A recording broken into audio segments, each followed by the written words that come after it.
Bacardi, Fireball, Jose Cuervo shooters like these are about to be a major target of Kansas City lawmakers.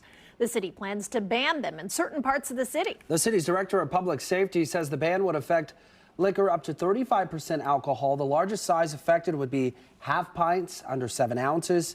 A fifth is typically 25. Single-serve beer would also face a ban. It'd have to be sold in containers larger than 40 ounces. Crawlers are 32. KCTV5's Grace Smith is live at 27th and Prospect. Grace, what's the reason behind this?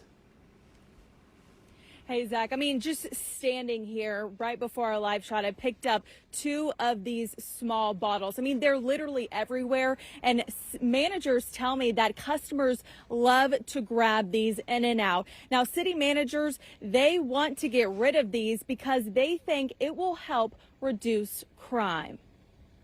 They're everywhere.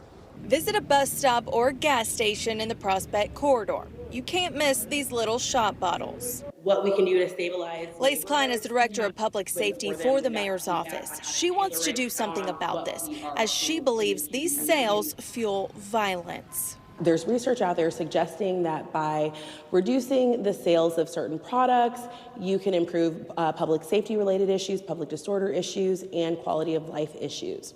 That creates a retail alcohol impact area plan. On Tuesday, she spoke at the Board of Police Commissioners meeting, laying out how this ordinance would work. It would restrict the sale of individual mini bottles of alcohol, which would be half pints, nips, airplane bottles of hard liquor that has an ABV of 35% or more.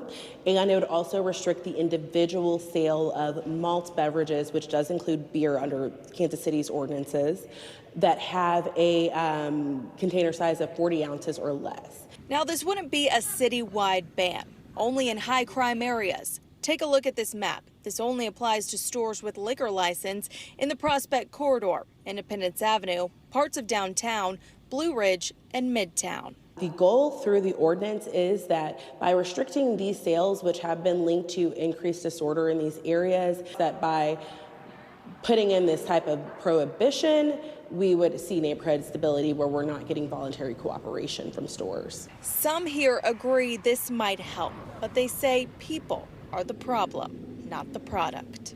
You gonna go somewhere else and get them to come back up here.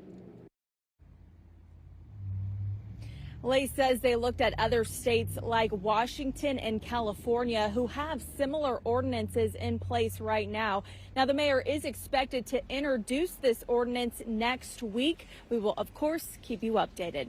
Live off Prospect, Grace Smith, KCTV 5 News. An interesting approach. It'll be interesting to see how it will be perceived. Thank you so much, Grace.